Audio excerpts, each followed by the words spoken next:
All right, so now we have our question and answer segment. Very first question is if you are a college coach, which three NUIC players do you extend an offer to? What do you think, Shane? Well, my number one guy, excuse me, we've mentioned him a lot lately, from Dakota, Andrew Winger. The kid's a catalyst of the team. He makes the play when you need it. He's a hard-nosed kid. He's a two-time state runner-up wrestler, once at a low weight and then jumped all the way up to a high weight. This is a kid that when you're hit by him, you've been hit. He's the leader of the team. He's someone who I would absolutely give an offer to if I was a coach. Yeah, absolutely. You just see it. The team feeds off of his energy, and when he's out there on the field, the players respond to that energy, and that's key. That's huge. That's what I'm looking for. Next up is our second player that we had picked as a panel is Matt Akins from Forreston. This kid's a beast. If you need short yards for a first down, you give the ball to him, he's getting that first down. And he's very hard to stop. He's stout. He's husky. He just plows through that line. On defense as well, he fills that linebacker position. He flies to the ball. He fills the gaps, and he hits you with a ton of bricks. I really like this kid. He's just an all-around great football player. The game has changed over the years, but the good players remain the same. You've just listed all the attributes that make you a good football player. Yeah, absolutely, and he is definitely one of them. All right, our last player is Hayden Fox from Stockton. This kid's got a cannon for an arm. Whether he's in the pocket or he's on the run, he can unleash the ball in a hurry and still hit his receiver in stride. He's got enough speed where he can elude the rush. He's a very good decision maker, whether it be to run or pass, depending on what position they're in and where they need to go. Yeah, and for me, he reminds me a lot of former Akron quarterback Nolan Brannick. Brannick was able to sling the ball wherever, and you think you got him in the backfield for a loss, and there he is, throwing it 20, 30 yards downfield. With Fox, there is nothing this kid cannot do. Yeah, absolutely. I agree with you, and I've enjoyed watching him and his brothers, for that matter, over the last 5 seasons. That's one quarterback happy family right there. Now, one of my favorite questions, we were asked, who would win an arm wrestling competition between the NUIC coaches? What do you think, Kyle? Well, I think we had a split vote, didn't we? We sure did. All right. Well, I'll start off with mine. In my personal opinion, I think it's head coach Denny Diddick from Forreston, hands down. The guy is solid in the weight room. He's the one who introduced Forreston to the CrossFit, and in the process, they've brought home 1 state title already, and you just see that they're poised and ready to go year after year, and I think it's a lot to do with Diddick, and that guy's a monster in the weight room, like I said. And I agree with all those things, but for me, if you've ever gone to a Stockton home game, you got to make sure you're up in the bleachers. Chris Thornton's a big guy. He's a D1 player, and even if he had arm strength of an average person for his size, he's still a beast. Yeah. And what's there not to like about this guy? He's great. Right, absolutely.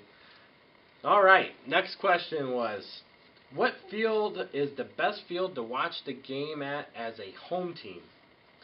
I would say, I think we both agreed on this, it would be EPC at Lanark. Love the bowl. You got that bowl atmosphere. They got the nice stands that run right up the bowl. You got plenty of hillside seating, in fact. There's just not a bad angle at that field. No, there's not. And, you get the trucks up on the hill. Some people like them, some people don't. And, the team comes down and you're sitting up top, you get to see everything. There's not a bad seat in the house. And like the trucks up on the field, that's a camaraderie thing. I'm a big camaraderie guy. I love that. I don't care if I hate the school, love the school. That's something I love to see regardless. And the players sure seem to get fired up for that. Absolutely. Why couldn't you, or wouldn't you? All right. On to the next one here is also, which field do we feel is the best field to watch a game as the visitor? For me, hands down, would have to be River Ridge. They've got probably one of the nicest facilities in the conference. Pecatonic has got a nice facility. All these newer schools have nice facilities, but there's nothing that quite matches up with River Ridge's field. It's just you wish they'd put a better product on the field. That's Right. my only downfall. Yeah, that is a tough one there. Also, I personally I like Forston. Forston's got a lot of great viewing angles from the visitor sideline.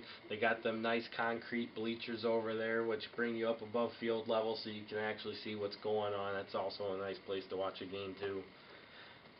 All right, here's one of my favorite questions. It's kind of a touchy subject, but we'll address it. We're going to address it, and it's going to be fun. With the recent outcry of racism and political correctness and the sensitivity to Native American mascots, what would you propose the new mascots for Dakota, East Dubuque, Pecatonica, Stockton, and Warren to be? While we both agree that, we'd try to do whatever we could to keep the mascots, because we both believe that, Native Americans are promoted with this. I mean, it's not a degrading feel that we have, but, we can't speak for Native Americans. For Dakota, we came up with the Dakota Aggies. For this, you got the three main communities of Dakota, Davis, and Rock City, all seated along the railroad tracks that ran from Chicago to Freeport. The people that settled here also did so for the farmland. Yeah, absolutely. I mean, there's a lot of farms in the area and a big farming school community, needless to say, with the biggest town being, 700 people in Right. Davis.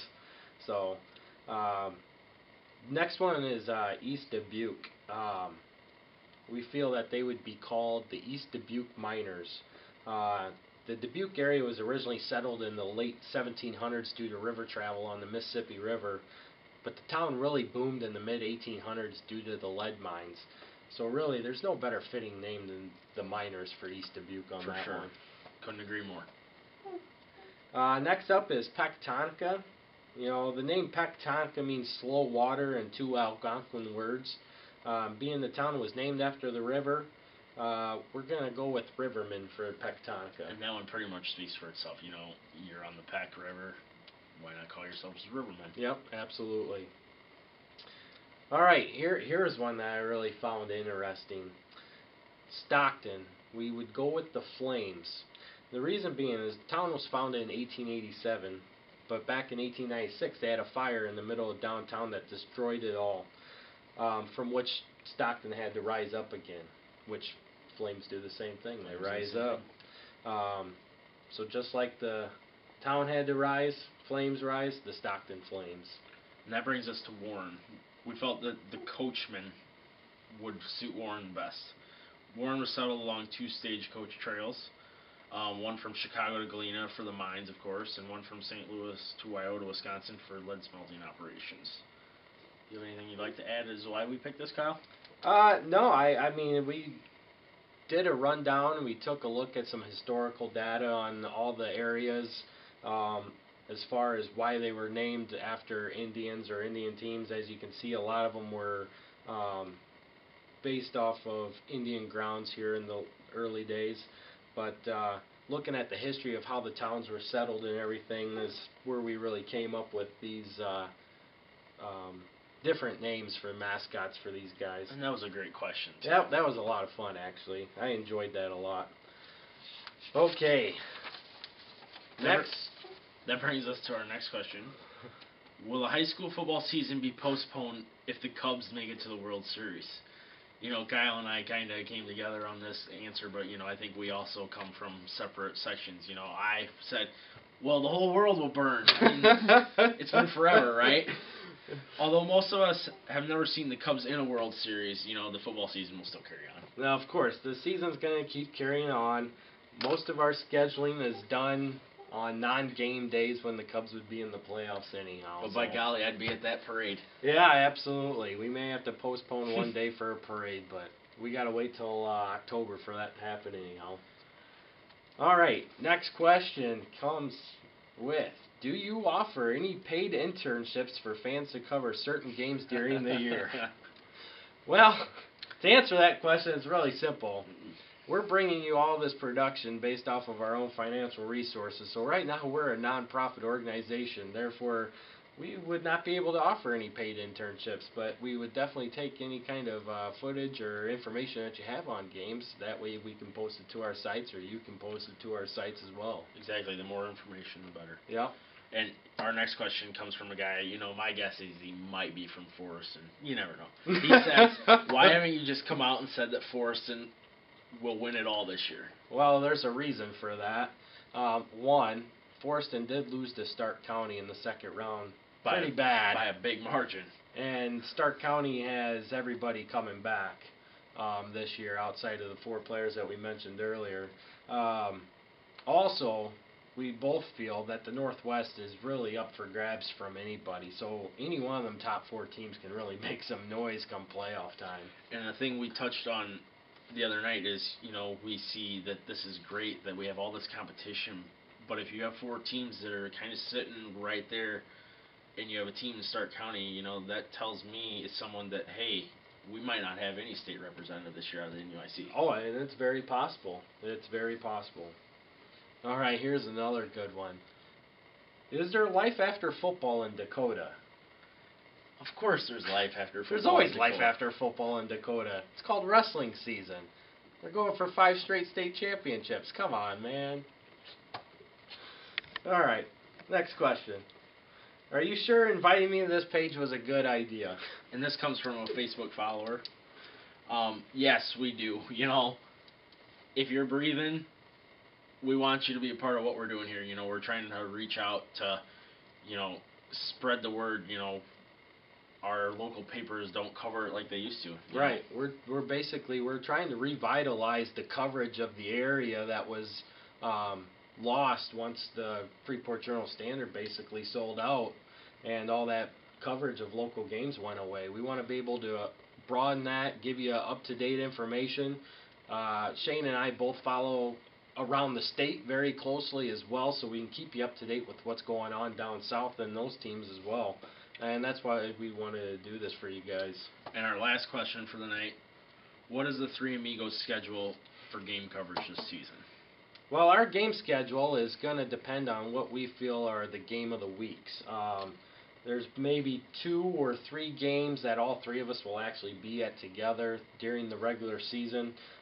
So there's a very good chance that most weeks we'll be able to get you 2 full game coverages and then rely on information that we pick up from our other resources that we have. And this is something that moving forward in years to come, maybe we'll be able to expand on. We can bring more people on board if we feel need, that, someday eventually we can cover all the games. Yeah, absolutely. But like we said, if you guys have information that you want to share with us, we more than welcome that. You can post it on Facebook. You can follow us on Twitter. We even have our photos on Instagram, so keep spreading the word. And this was a fun Q&A session.